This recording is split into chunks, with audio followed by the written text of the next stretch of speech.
Hey everyone, welcome to another edition of Shooting the Breeze. As usual, I am your friendly neighborhood soda, and as always, joined by Big Fudge Ben Rayner. How are you doing? Good. How are you? I am looking for as this is gonna sound weird, but I'm looking forward to this episode to end so I can go fucking finish the Snyder cut. Come on. And speaking of Snyder cut, is another gentleman who's in the same boat as me, having not seen it all. It is none other than J Scott Sinclair, also known as J Scott for real. How are you doing, my man? Doing well, guys. Excited to be here. Appreciate the invite. It's Of course. fun to have the opportunity to hop on here and chat some of my favorite stuff with you guys. But as you mentioned, it is a little bittersweet because I am itching to get back to the Snyder Cut myself. But it just shows the time that we live in. It's such a great time to be a fan of this stuff. Between the Snyder Cut and Falcon and the Winter Soldier just around the corner, it's a great time. And as you said in our pre-show amble, it's like all the good stuff's coming when we're working. It's like, why couldn't it happen like a year ago when most of us were off? Exactly. Yeah. Oh, okay. And so as usual, we let our guests introduce the topic. So take her away. Yeah. So just before the show, we were just kind of talking about the potential there with the Snyder Cut kind of being on everyone's minds. Maybe take a look back at the best director's cuts of all time. And Soda, you actually introduced me to one that I wasn't familiar with that I'm actually really excited to check out now. Yeah. Almost Famous is one of my favorite movies, and I feel kind of ignorant to the fact that there's a director's cut out there. So I kind of let you I'm with you. About that. It's a top 10 all-time favorite movie of mine. And for years, the director's cut, which for a long time was called Untitled, which was supposed to be the original title of the movie, was kind of like the white whale for me, because where I live, you don't really get those type of things. It wasn't until I moved down to Vancouver and I was like, oh, there's fucking DVD stores here, and I found it and watched it, and it's one of the few that actually improves on a really good movie, which sometimes is really hard to do. But with this, they flesh out a lot of the characters more. And also the soundtrack is even better on the director's cut. Like, oh my God. Stuff that I'd never listened to, because growing up, I grew up listening to country, which I still do love. But I mean, a lot of that 70s rock and stuff like that was like in peripheral. Didn't really exist to me until I saw the director's cut. And I was like, holy shit. Like, wow. What movie? I want to make sure I'm thinking of the right movie. Is this the one with Billy Crystal? Yeah, not Billy Crystal, Billy Crudup. Billy Crudup. Almost Famous is the one about the boy journalist who goes on tour with the band. Okay. It's got Kate Hudson in her first big role. Jason Lee's the leader of the band, Jeff Beebe, which is one of my favorite bits in the movie, and it's in both versions, is when there's a montage of stuff going on and the bus pulls away and they leave him in the restroom at the gas station, and he's just like, yeah, that's right, go on without me, I'm just the fucking lead singer, and he just starts running after the bus. Philip Seymour Hoffman, which was the first time I had seen him in a movie prior, but it was the first time where I was like, that's Philip Seymour Hoffman. Yeah. Rainn Wilson has a bit part in the movie. That's right.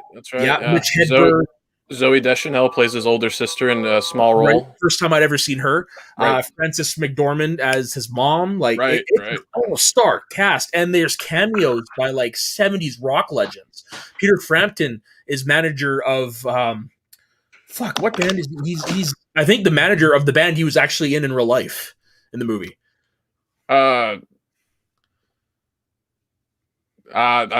sure was he in Genesis? Is that, or am I thinking? No. That's Peter Gabriel and Peter Gabriel. Okay. That's why I my ignorance there. Peter Frampton was in. I know he was famous for That's what it was. Humble Pie. He's the manager of Humble Pie, and that is the band that in real life he was the guitarist of at the time. Okay, cool. Yeah, no. Excellent movie from Cameron Crowe. So, like I said, semi-autobiographical too. Right. No, it's definitely one I'm gonna have to go back and check out there. Yeah, that's one where I'd say it's the only version I watch is the director's cut now. Wow. And you said it's pushing 3 hours? Yes, bear with me. I have it back here. I have it here somewhere. You're good. Yeah. No. It's about 3 hours long. Yeah. Okay. Yeah. So that's a significant amount of extra material. I think the first one was 2 hours and 20 minutes tops. So actually 2 hours and 2 minutes. Oh, okay. Yeah. You clearly know your stuff when it comes to Almost Famous. Well, I'm actually on Wikipedia right now. You shouldn't have told me. I would have given you a lot of credit. I'm Canadian. I'm humble. Humble pie. There you go. There you go. Bringing it right back. But yeah, and let's not forget Jimmy Fallon too was in the movie as well. Oh yeah. The more you bring up, yeah, it was a pretty crazy star-studded movie, and it came out in 2000. Yep, you're right. Okay. Wow. Okay. It debuted at TIFF 4 days after my 13th birthday. What do you know? Wow.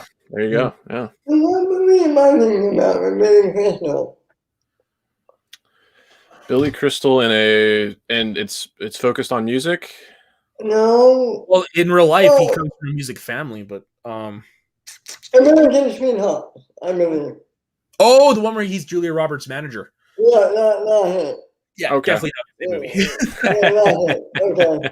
But no, Billy Crystal does come from a famous family. His uncle and his grandfather founded a famous Motown record label in New York that produced some of like the all-time greatest blues and R&B records of all time. Wow. Like his babysitter, who the frick was his babysitter? It was I'm gonna have to look that up because it's a name that as soon as I say it, you'll like, holy shit, really? Huh. Oh, Billie Holiday. Billie Holiday was his fucking babysitter. It took him to his first movie. Wow. That's pretty crazy. Yeah. And like That's he grew up like, with like all these jazz legends like playing in his living room, just jamming. Yeah, it's interesting how some of those like dynasties in Hollywood form. Like I'm a big Red Hot Chili Peppers fan, so I read Anthony Kiedis's biography, Scar Tissue, and he talked about basically when his dad was out, doing gigs and stuff like that, he was babysat by like Sonny Bono and from Sonny and Cher. Yeah. Wow. Yeah, pretty crazy. That's wild. Yeah. And this is just kind of an ad lib here. Like I would love to see the Red Hot Chili Peppers story adapted for film, and I'm surprised it hasn't happened yet. I'm with you on that. Like I'm not the biggest Chili Peppers fan, but yeah, their story, especially their early years with like their original, what was it, their drummer or was it the guitar? Their guitarist, yeah, Hillel Slovak. Yeah. Israeli born. Yeah, he had an unfortunate end, but it was very a tumultuous beginning for one of the most defining sounds of the 90s, I would say. Yeah, I would love to see a biopic on them at that time, and I would say Metallica at that time would be, at their early years, would be great because they had the whole Dave Mustaine stuff, the death of Cliff Burton. Like, there's a lot there. Yeah, sure. For me, on a personal level, I would love to see a Kiss the early years because Kiss is my all-time favorite band, and there was a lot after the first couple albums. There was a lot of shit going on back there too, and it's just like, yeah. Well, this is kind of a nice segue. I know there's it's not per se a director's cut, but there is an unrated version of Role Models, and that's one of my favorite comedies, and they very much lean into Kiss there. Yes, they do. I love it when he sings to his girlfriend at the end. It's Beth. I'm like, Yeah, and I got a soft spot for Elizabeth Banks. I've heard rumors that there's a director's cut of Detroit Rock City. Oh, really? Yeah. I might require some research there. Let's see. For sure. I don't know if I'm wrong on that, but I had heard rumors. Ben, do you have any director's cuts that you enjoy, have watched over the years? I'm trying to think. I don't know. I don't know if you can call it a director's cut, but there's an alternate version of Spider-Man 2 and Spider-Man 2.1. There is an alternate version of that too, yeah. Yeah. Are we talking about the Sam Raimi Spider-Man 2? Yeah. Oh wow, you guys are really educating me here on alternate cuts. It's I think it's called Spider-Man 2.5.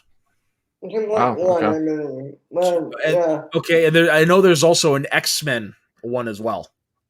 Okay. Yeah, the Bryan Singer one. The Star Wars original trilogy. That is the theatrical version.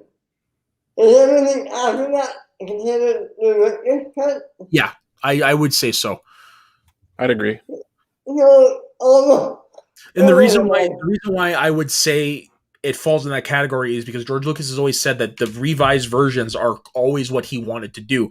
And generally that's what happens with the director's cut. It is a version that the director originally wanted, like most of the time, and then things with the studio didn't happen after the fact they release it. So it definitely falls under that camp. Yeah, personally, for me, I really like the editions. Like, nothing really annoys me about any one of them. So I will go on record as saying I don't hate them either, but I actually do have a preferred special edition, and that is the first special edition because that's the one I grew up on. Is the first direct special, the ones that were released in theaters in 99, 98, something like that. 97.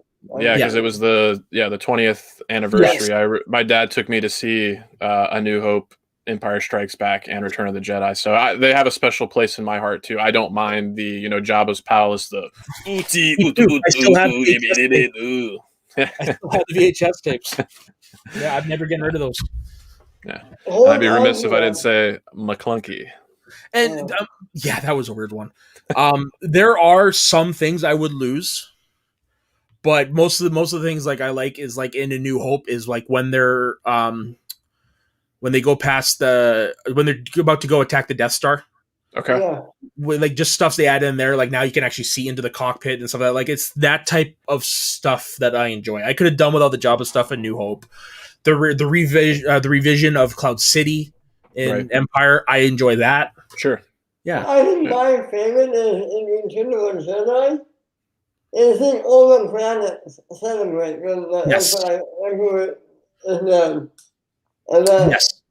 I agree. It's not yub nub, but it is a more fitting end because now you see just how big of an impact what they did had on the galaxy. And over one thing, I'm not gonna young Anakin as a Force Lord. Yeah, I don't hate it either. I don't hate it. It makes sense. It makes sense how when that character died. Yeah. That is the version of Anakin that we're most familiar with. So if you're looking at the saga as a complete story, which is what George Lucas wants, yeah, it's only fitting. Because it's always been said Anakin died the moment he became Darth Vader. Right. And what did he look like when he died? He looked like Hayden Christensen, not that old decrepit dude in the mask. Yeah. Yeah, I knew his name at one point in time. I feel bad that I no longer recall Me too. it. And I also do understand the other side of that argument. Like people say, well, when he threw the Emperor into the thing, he became Anakin again. I understand that, but like in true essence of the story, like he truly died when he became Darth Vader. Yeah, absolutely. The moment he became more machine than man, Anakin Skywalker died. That's why. There had to be some shred of him still there in order for Luke to sense that. But I'm with you. We could argue it all day, but of course, and that's what, let other people on the internet do that. I'm gonna like what I like, and that's really what it comes down to. Exactly. Another director's cut that I had in mind from Snyder himself is Watchmen. Yes, which that's is definitely my preferred version of the film. Me too. It's just interesting. I don't know why the studio doesn't just trust him at this point in time. It's just always been an uphill battle for him, and I understand for a lot of people, they have their issues with him. Do his strengths maybe lie more on the visual side than the storytelling side? For me, yeah, I would probably say that, but I think he's proven himself at this point in time that he should be able to, Yeah, I agree because a lot of his movies have made a shit ton of money for Warner Brothers. 300, Man of Steel, BVS, whether you like it or not, made a decent amount of money. Yeah. Yeah, but I will argue on one thing about BVS. You have Batman and Superman. That it should have been $1 billion movie. It totally should have been $1 billion. It had Wonder Woman in it too. It was the Trinity uniting. There's no excuse, but that's studio meddling for you. Yeah, it came close, $873 million, which is still nothing to sneeze at. It's just now we're used to comic book movies making $1 billion. Yeah, Wonder Woman didn't make $1 billion, right? The first one. No, it made a shit ton of money though. Yeah, I know it beat out Spider-Man: Homecoming that summer. Just barely edged it out. Yeah. 822.3 million. Yeah, I made a lot of money. The only one of that DC extended universe that beat $1 billion was Aquaman. Right. Yeah. And I think personally, I think that's who they got to play Aquaman. Oh, for sure. I think that's all Jason Momoa. say what you want about that movie. That is a beautiful movie to watch. It's visually, fuck. I had fun with that movie. I Me too. like that movie. It's actually one of the few times me and my family have ever agreed to go to the theater together and watch a movie.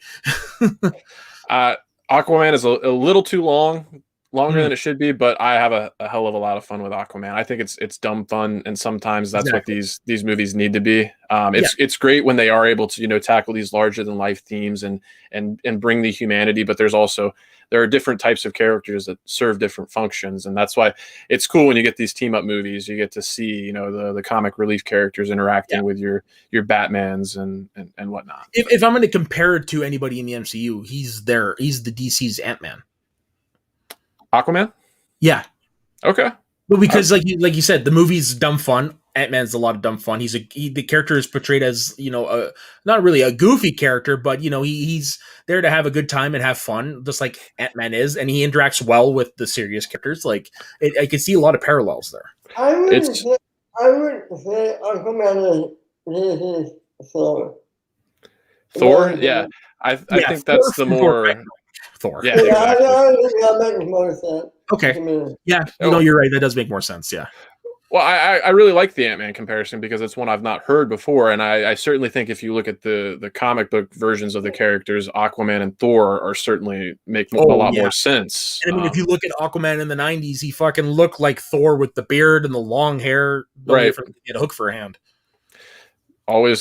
These guys are always losing eyes or appendages or something, Yeah. The 90s was a weird time for superheroes. You had Superman in that electric suit, Thor Aquaman without his hand, and lots of pouches. Yes, lots of pouches. But yeah, back to director's cuts. Like there are also some that just make the movie worse. Like Army of Darkness, that director's cut really doesn't do anything. Yeah. Is there any differences in that? I didn't know if there was a difference in it, but yeah, it's just was for the sake of re-releasing it. Is really what it came down to. This is one I kind of mentioned before show as well, but one of my favorite up and coming directors. I think he's gone 2 for 2 so far with Hereditary and Midsommar. But there is that director's cut of Midsommar. That's so the original cut was right around 2.5 hours. This one apparently goes closer to 3 hours.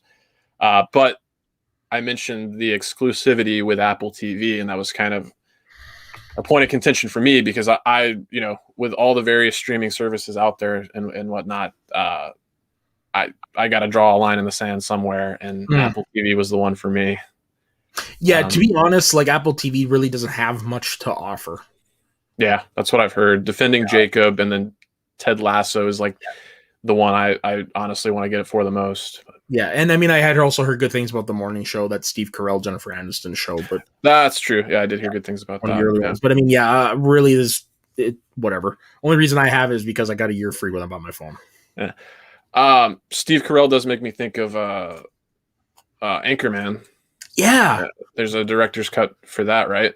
Yeah, I believe there is. I've never watched it, but that also does remind me of when for Anchorman 2 when they released that alternate cut, which is fucking garbage.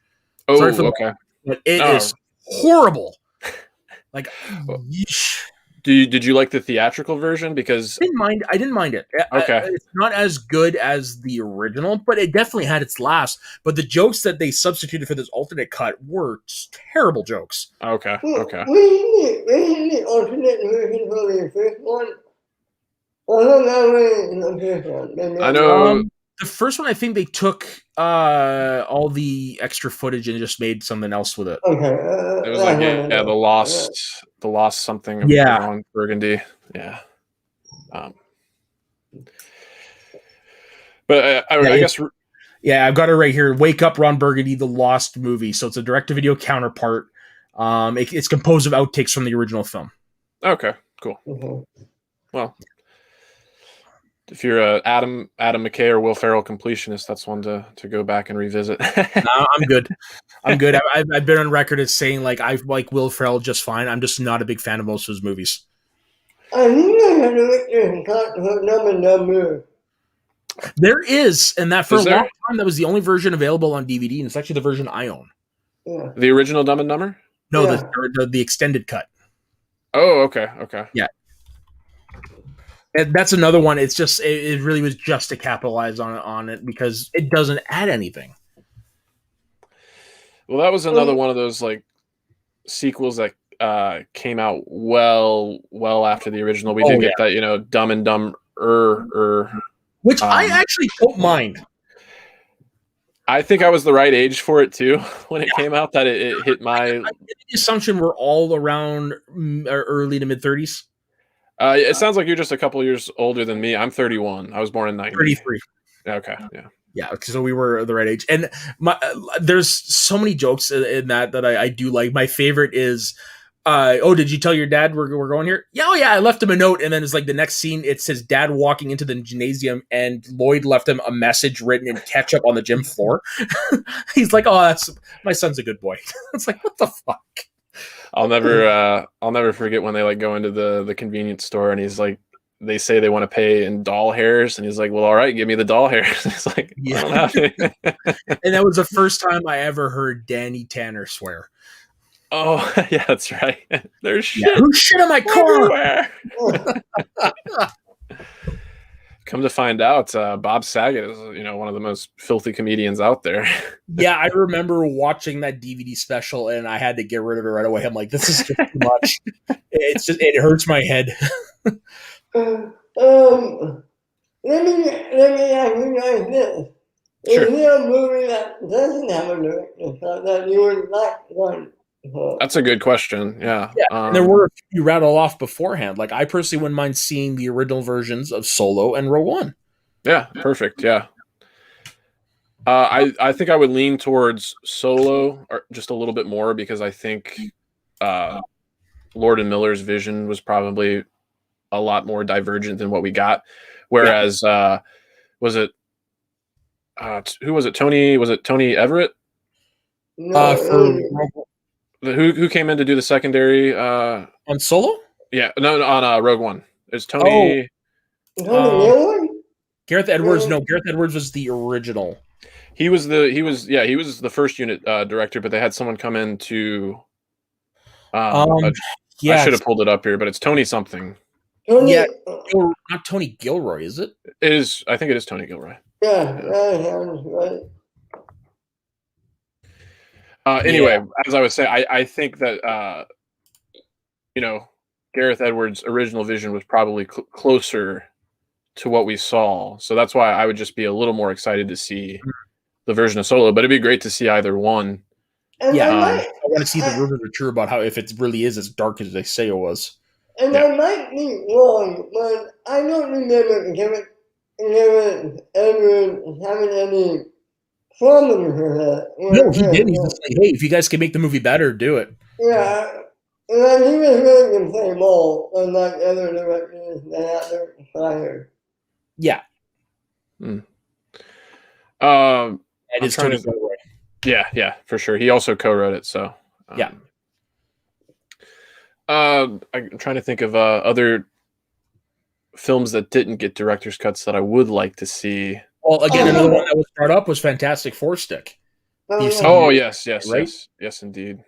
And that's another one. The original Fantastic Four had an extended cut. The one with Jessica Alba and them. Oh, the one that was Tim Story did the first two there. Yeah, that first one on DVD has an extended cut, and that's the one I have. It's got both versions. Okay, yeah. He the director of those recently did Tom and Jerry, which funnily enough had its own history with the Snyder cut. I'm sure you guys heard about that. Yeah, I guess around a week ago or something like that, people queued up Tom and Jerry, and for whatever reason there was a mix up within the app, and they actually started streaming the Snyder cut. Yeah. I was like, God damn it. And unfortunately, those who started watching it only got to see half of it. Right. We only got like 2 hours. Yeah. That would have been something. You know what? Here's one for you. This one is actually one that didn't get released, but if I'm blanking on his name. the guy that was originally supposed to do Ant-Man, the guy that's famous for Baby Driver, Edgar Wright. If we could see his version of Ant-Man, as much as I love Ant-Man, and we were talking about Ant-Man earlier, I would love to see that Edgar Wright version of Ant-Man and see. Would be fun, but I actually wouldn't mind seeing that in comic book form, to be honest. That'd be cool. Yeah, because I mean, he never shot anything, right? So I mean, if that's the only option we're ever going to be able to see it is in comic book form. I think the most that he did was the suit test on the green screen. Yeah. I don't know. There's a part of me that still wants to see Nicolas Cage as Superman. As a curiosity, yes. And I'm assuming all of us here have seen the death of Superman, right? Yeah. Film. I have, yeah. How trippy was that to actually see camera footage of him in the suit talking about it? Right. Yeah. Yeah. I mean, whenever he comes up, I have to say, forever sweaty. Hands down. I mean, that's pretty much our mantra with this show. But there's all when it comes to that the DC stuff, there are other versions of movies that never really made it past pre-production. I think would be kind of fun, like Kevin Smith's script for Superman, I think would be trippy to see in comic book form. Right. The original Batman versus Superman that was pitched. Who was it? Werner? Was it Wolfgang Peterson? I know he was attached for a while to that. And then J.J. Abrams did a script called Superman Flyby, which is the one before Superman Returns. George Miller's Justice League. There you go. Yeah, I remember that because there were camera tests for that. Like they actually got almost to shooting. Yeah, Armie Hammer is Batman. I can't remember the gentleman that was going to be Superman, but I think he was actually of a Hispanic or Latin background, which was pretty interesting. Would have been cool to see. And then there's always been the rumors of the Justice League Dark. Yes. So. You know what? I would love to see one day. I know the finished project is not this. The Amazing Spider-Man 2.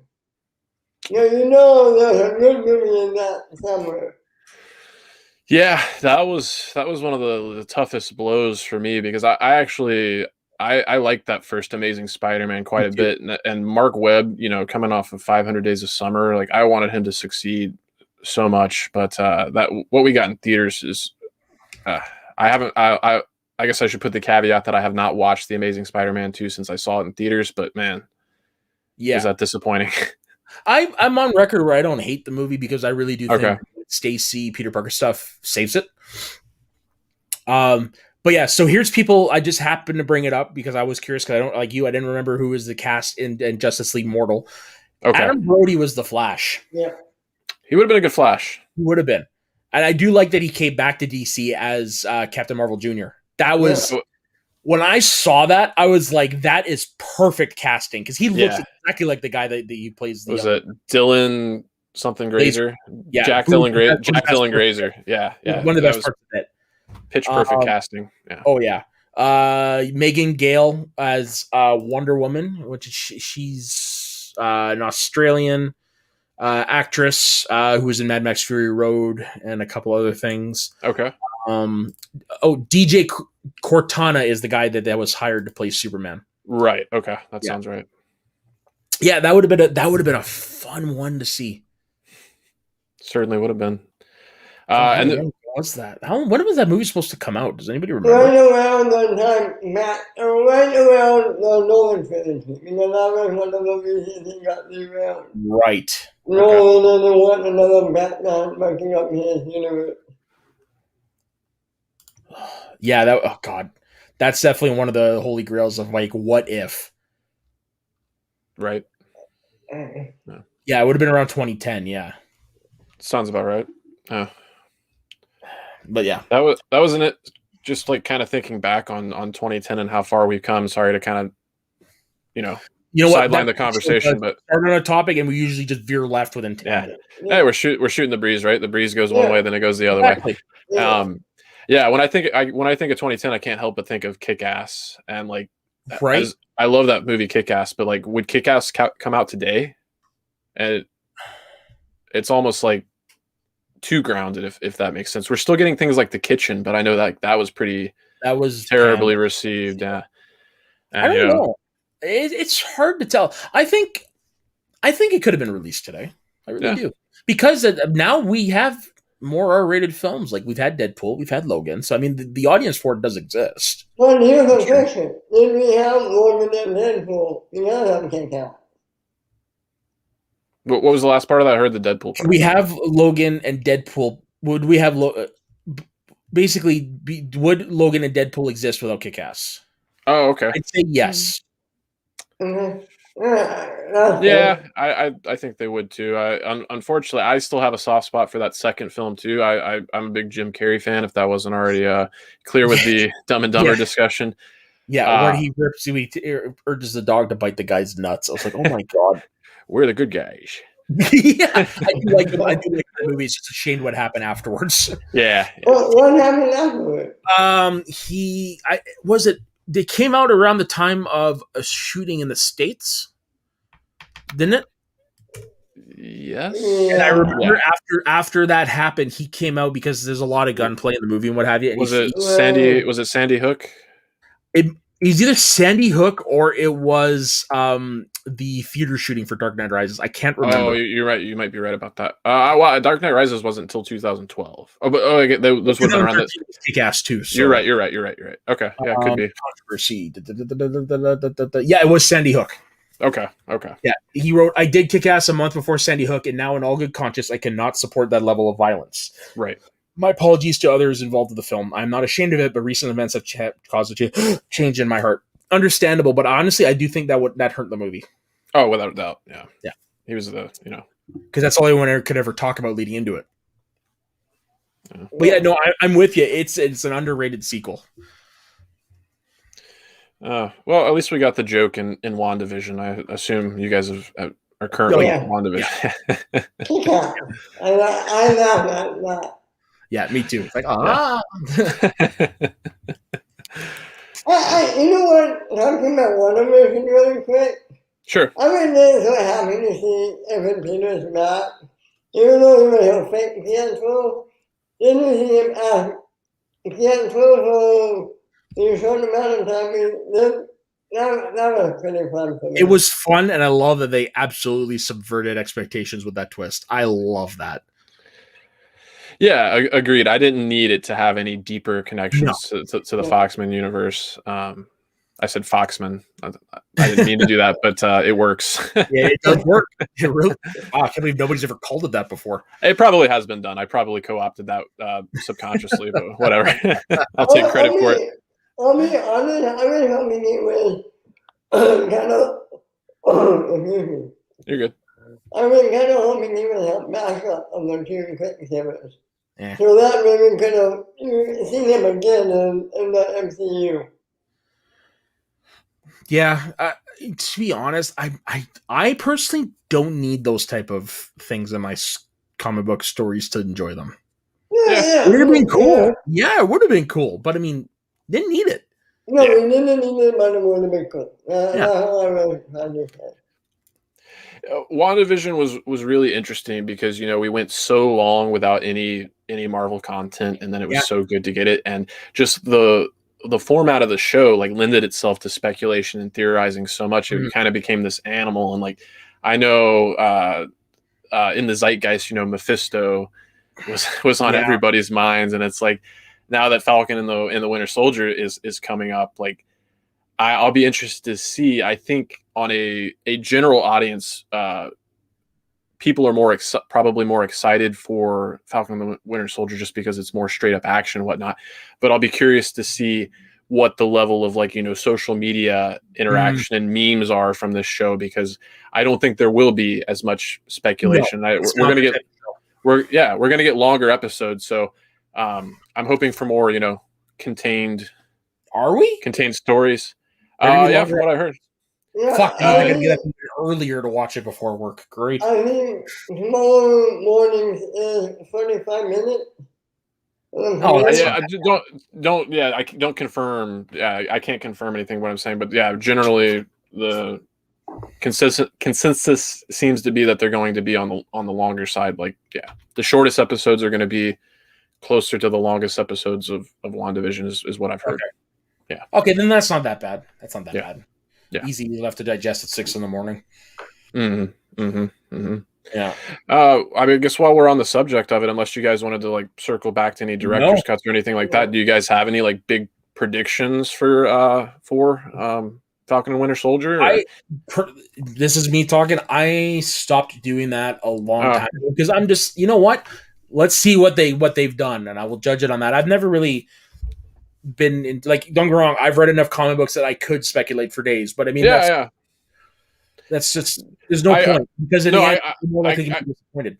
I get where you're coming from, but I'm able to do it without getting disappointed. I think it's just fun to do it for the sake of conversation and just put it out there. I like to listen to other people's things like that, but I mean, being personally, it's just not like it. I don't know. Do you think you're going to get a cameo? Do you think you're going to hear a cameo? Well, I don't think we're going to get any promises of one from any of the stars like we did from Elizabeth Olsen and Paul Bettany, but which makes you wonder if maybe the actor he really wanted to act with was himself. Oh, for sure, it was. Yeah, I just love that he fucking said that. You know, I would not rule out a cameo from somebody like Talos. I'm just gonna put it out there. And for those who don't know who Talos is, he's the Skrull that is currently operating on Earth, taking the form of Nick Fury. The last time we saw him was in the end scene of Far From Home. Yeah. We found out that the person that we thought was Nick Fury the entire movie was actually Talos, who was originally introduced in Captain Marvel. So. And that would also lend credence to what we saw one of the last end credit scenes for WandaVision with his wife. True. Yeah. Right? Yeah, prediction. Okay. Chris Evans. Didn't Feige just come out and shoot that down? Yeah, but what else is he going to say? That's fair. That's fair. But do we need it? Do we need it? Because this is me personally.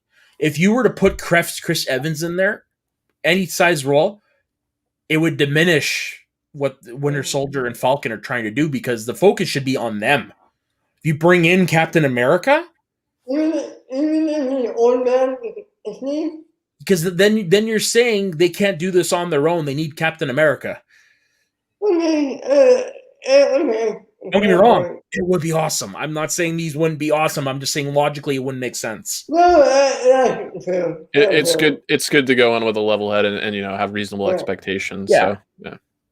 And I mean, I'm curious to see what they're going to do with Baron Zemo now that he is more like Baron Zemo. Yeah. Again, this is not me. If it doesn't happen, I will not be upset. But how cool would it be to get kind of like we got that scene with Monica where she was like being reconstituted after the blip. How cool would it be to see Zemo be reconstituted and like that's how he got out of prison and because I'm wondering how he got out of prison. Because I just watched Civil War the other day. I'm like, there's no fucking way you're getting out of that without super strength. You know what? I have to be honest. I like him in Civil War. Daniel Bruhl's great. I loved him ever since I saw him in Inglourious Bastards. He was almost like a proto Thanos, where he was a sympathetic villain. Yeah, because if you listen to why he did what he did and what his plan was, it's like that makes actual sense. Yeah. I'm not going to kill you. I'm going to destroy you from within. And for the longest time, that's been Marvel has been firing on all cylinders. The one complaint that can be levied at them was their villains, but they've done such a turnaround on that, especially with Thanos. But one of my things that I appreciate the most is that they're leaving the door open for these villains to come back and not just killing them off. I mean, obviously with Killmonger, that was a little bit of a definitive in there, as great a villain as he was. But even with like Catherine Hahn and WandaVision, the fact that they just kind of left the door open there. And there is speculation that people are thinking like she could come back to actually help them in a way in Doctor Strange 2. I'm like, I can definitely see Agatha Harkness coming back in Doctor Strange 2. That'd be cool. That is a movie all about the mystic arts and stuff, so it would make perfect sense. Well, okay, let me ask you guys this. Other than Thanos, do you guys have a favorite Marvel villain? Other Kill than Thanos, yeah, Killmonger's definitely up there. Loki, because he's kind of veered away from being a traditional villain. I think for me, he's kind of fallen down on the list a little bit. Okay. Yeah, I know you consider him a villain. um, hmm. I Hela, know. Hela was good. Oh Hello? yeah, Hell is great. Hell is great. How about Michael Keaton? Oh, Michael Keaton is Oh a good yeah, call. Yeah, Michael for Keaton was sure. excellent. Yeah, I'm kind of he wasn't the best, but I'll give a little nod. We've brought up Ant-Man a lot, but I thought Corey Stoll was yeah. actually pretty good as Yellow Jacket. He was Oh, for sure. a little Mid one tier note. villain, but definitely doesn't get the love he should. Yeah, yeah. And I also want to throw in Mysterio in there too. Best part of that movie. Really, I I love that's my favorite live action Spider-Man. Oh really? Okay. Yeah, I won't knock you for it. Obviously, we're all entitled to our own opinions, but I've only seen it twice. So I watched it in theaters and I rewatched it recently. And outside of like the Mysterio sequences, I just felt like it didn't really have that much character. But yeah. I'll I give. just have so much fun in it, and it just I honestly I get captured by the MJ Peter stuff. I'm a Oh, okay. sucker for that type of shit. Yeah. Well, how do you like Homecoming? Because I absolutely love Homecoming. Homecoming is in my. Prior to Far From Home, Homecoming was my favorite. Okay. Cool. Yeah, Cool. Yeah. Homecoming is my favorite. It's one of my movie, period. yeah. Yeah. Don't get me wrong, Far From Home is the better Spider-Man movie. Like I can differentiate between better and favorite because favorite is how I feel about a movie, but I can tell Oh, what better I film. think you mean to invert those. You think Homecoming's the better film, but you Yeah, prefer Far From yeah. Home. Okay. That's what I meant. Okay. But I mean, like, Yeah. I can separate the two. My favorite doesn't necessarily have to be the best. Gotcha. Like, Gotcha. objectively, I agree with everybody. Empire Strikes Back is the best Star Wars movie, but it's not my favorite. Okay. New Which Hope. one's your favorite? A New New Hope. Hope. Okay. Totally Yeah. fair. Totally fair. Thank you. Yeah. Yeah. What other? Oh, you know who was a great villain? Alexander Pierce. Oh yeah. Yeah. Look, Winter Robert Soldier. Redford. Yeah. Yeah. when You got Robert Snow, Redford in an MCU movie. Like, come on. he was great. Oh Yeah. yeah. Hugo Weaving. Yeah. And then even Ross Marquand has done an excellent job. When Red Skull appeared in Infinity War, I almost shit a brick. Yeah. I was like, oh, of course, that's what happened to him. Now, Well, that's a let me deleted tell you- scene. That's like an animated scene I would love to see. Is Steve Rogers returning that stone? What's does anybody know Steve's mom's name off the top of their head? Yeah, it's not Martha. Steven, son of not Martha. Wouldn't that be something? I actually do think it was mentioned at one point in one of the movies, but I could be wrong. What did you guys think of Eagle? Of who? Eagle, the living planet. Fun. He was fun. I liked Kurt Russell as Ego. And it's one of my main issues with that movie is like the thrust of his relationship with Star-Lord and the exposition are all squashed into one scene where he's like walking down that hallway making the constructs of like the ceramic things. Like that Cool. is that it is cool. It's visually cool, but like that is outside of them playing catch. Like that's all the relationship we got with them. So Yeah, you're right. Yeah, you're right. They didn't really do a good job on that, did they? Yeah, and I still love the movie. Like Yeah, it's a fun Marvel, DC, even I guess I should throw this caveat out there. I love all the Marvel and all the DC things except for Suicide Squad. That's why I'm excited to see the James Gunn version. I don't hate Suicide Squad, but for me, that's a movie you throw on in the background if you're like cleaning the house. So I think Ben mentioned that one. Is the air cut something you'd want to see? Oh fuck yeah. Okay. Yeah, just because what they did to that movie is just so wrong. You do not hire people who trailer cut their house fucking trailers to edit your movie. Let me ask you guys this. Talking about Suicide Squad. In the air cut, do we still have that same feeling?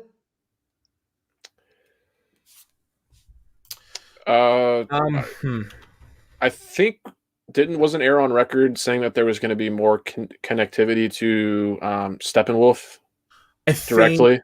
so. Just looking that there is a release the air cut movement. Yeah, no doubt. Yeah, okay. Hmm. God damn it, they're not giving me much on Wikipedia on that. Yeah, they're not giving me shit.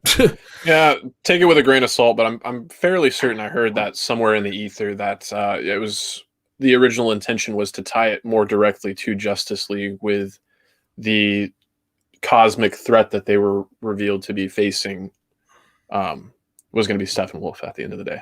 So. Which would make sense. Well, and Leto was supposed to be more in the movie. That too, yeah. Who? Jared Leto's Joker was cut out of a lot of that movie. Yeah, I know. I don't know how I feel about that. I'll be interested to see him when he does rear his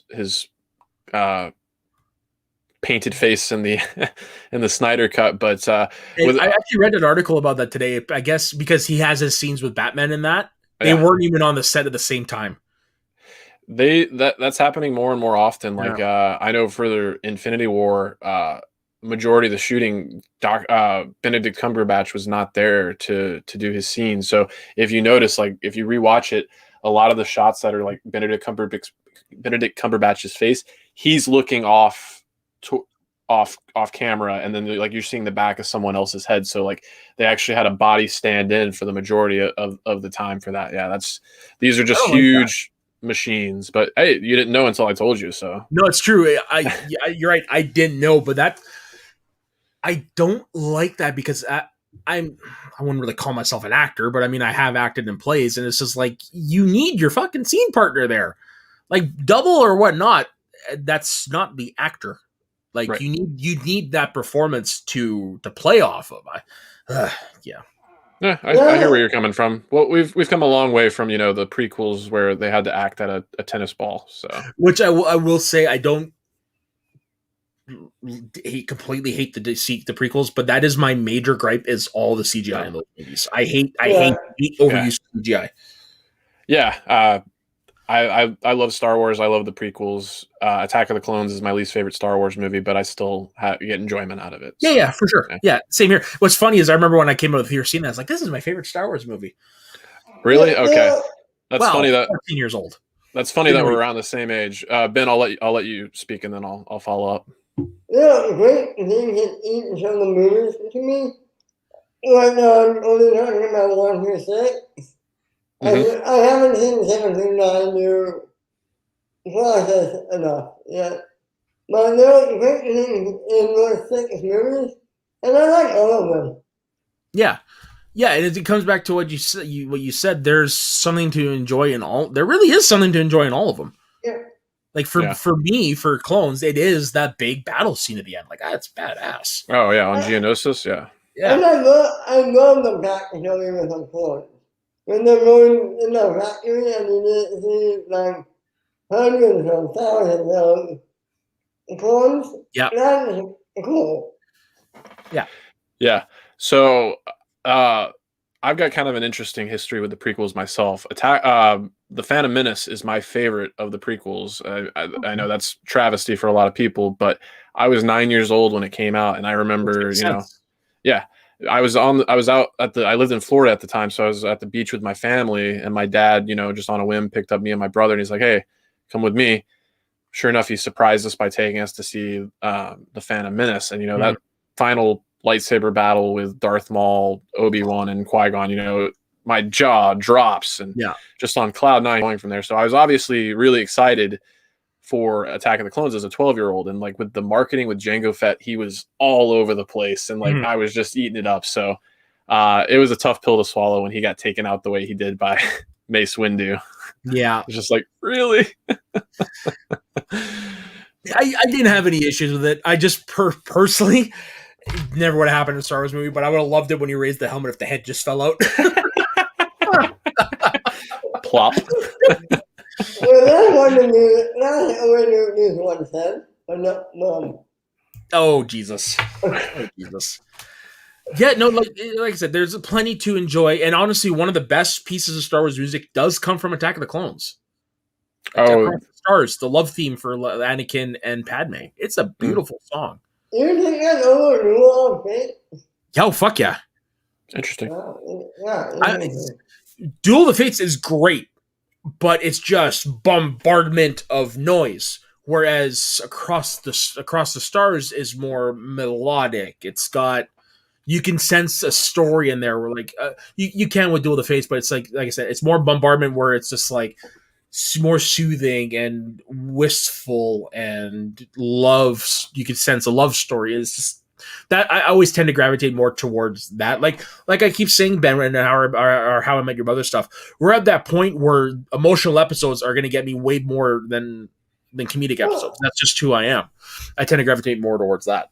For me, my favorite piece of music from Star Wars is Right There in Sunset. You get Yeah, all that that's emotion. like 1A, 1B. Like they are Yeah. neck and neck. Like when he's standing there looking at the twin suns. Oh fuck yeah.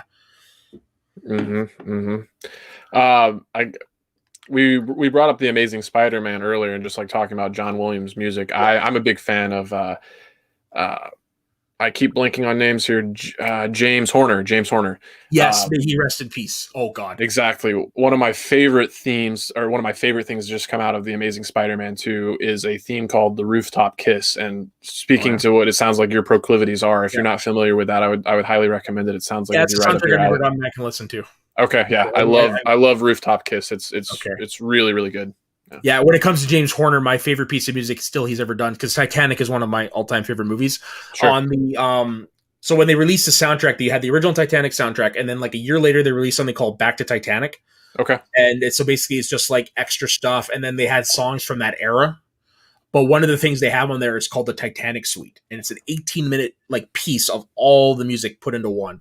That's cool. That's cool. It's on constant repeat on my phone. I know Mark Mothersbaugh, just to kind of bring it back to the MCU for a second, he did something similar for Ragnarok. He's got the Ragnarok suite that kind of like... and there's also one for Far From Home as well, too. Oh, cool. Yeah, Michael Giacchino there, yeah. Ooh, yeah, that guy, Michael Giacchino is, I'm going to call it this generation's legend. Like, he's our generation. This generation's like James Horner, Hans Zimmer. Like, he's that for the young guys. He's up there, yeah. I mean, there's so many talented ones. Ludwig Göransson, it's been awesome to see him come up, and Brian Tyler comes to mind. Tyler Bates comes to mind. Yeah, Monkey XL, if you're into that type of stuff. Oh yeah, for sure. Oh, even he did a great school. He did great. His stuff for the DC was great. Yeah, Trent Reznor, Atticus Ross. Atticus, I almost said Atticus Finch, and I'm like, no, that's I did. I almost did too. I had to catch myself. I'll be honest. I feel like Elfman. Oh yeah. Oh yeah, Elfman. Like his Batman score is like definitive. He even did Age of Ultron. Yep. Which I have a bad habit of just like kind of assuming that Silvestri did both the original Avengers or the Avengers and Age of Ultron. Yeah, and I love that he was able to weave in the original Batman and the original Superman in the theatrical Justice League. I love that. You can hear the Batman one more so than the Superman one. The Superman one's like you blink, you miss it. That's one of the few things I like about that Joss Whedon directed Justice League. I actually rewatched it shortly before the Snyder Cut come out, so I'll be interested to see if this joke is included in the Snyder Cut. But basically, when that theme really hits its like stride and Batman's in the Batmobile, Alfred, who gets some of the best, this version of Alfred, Jeremy Irons' version of Alfred, say what you will about the DCU, he gets some of the best lines, period. But he's like queuing up all your favorite hits. And then that starts the Elfman theme. It's so good. Yeah, it's perfect. Yeah. Rooftop Kiss. There it is. I was looking under Spider-Man 2. It's actually Spider-Man 1. Oh, is it Spider-Man 1? I steered you wrong. My bad. Yeah, no worries. No worries. That makes sense. I know Rooftop Kiss is we need it upside down, right? Yes. Yeah. Come on. Oh. My computer is being really slow when I'm trying to download this stuff. There it is. Well, where are you located? You're in what part I'm in Terrace, British Columbia, so I'm 2 hours away from the Pacific Ocean.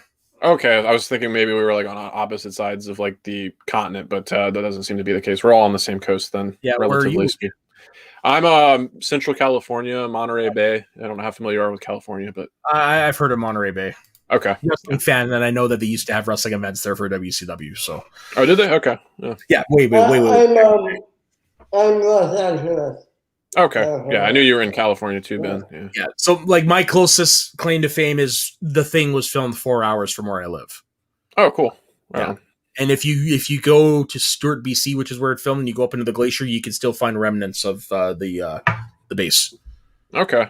Yeah. I guess our greatest claims to fame around here are like John Steinbeck wrote on Cannery Row, which was based around this area. While he lived here, he did like Of Mice and Men and stuff like that. Yeah. East of Eden is a great movie. I don't know if you've seen that. Yeah. Yeah. And then I guess the last movie to be filmed around here was Turner and Hooch. I passed the building that was that served as the police station. I pass it pretty much every day. That's a movie I just saw for the first time a couple years ago, and it's such a sweet film. Yeah. Definitely a classic, you know. Tom Hanks is America's sweetheart for a reason. Oh, he's America's dad at this point. Yeah, I don't know why I said sweetheart, but you're right. He is America's dad. To be fair, he was the sweetheart for the longest time. There we go. At this point, didn't he meet America's granddad? Or not yet? He's getting there. He's getting there. I feel like we're excluding soda here with America. We'll let Canada enjoy. Tom Hanks as well. I've always said this: Canada is America light. Like we're honestly not that much different than you guys, just without all the fucking roid rage. That's fair. We're just as crazy as you guys. That's fair. I would put as Canada's dad at this point, Ryan Reynolds. Oh, perfect. Yeah. Granddad. Granddad Eugene Levy. There you go. Definitely. Yeah, with either him or Rick Moranis. There you go. You win. Yeah, and if he was still alive, John Candy would be Canada's drunk uncle at Thanksgiving. Uncle Buck. Yeah, the Polka King of the Midwest. That's right.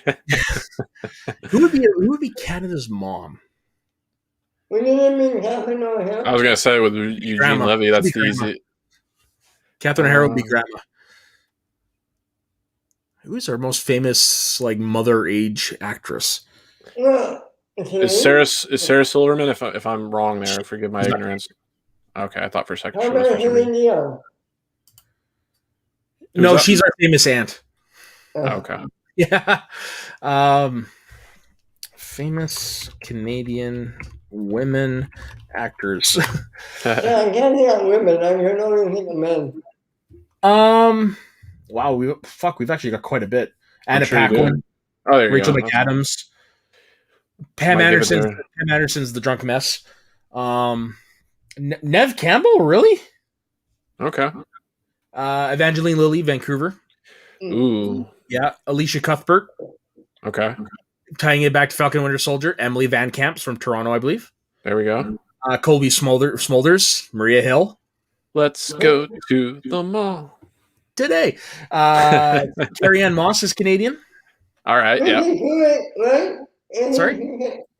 Alana from Smallville. Yeah, she's Canadian. Sorry. Yeah, she's Canadian as well. Kim Cattrall is Canadian.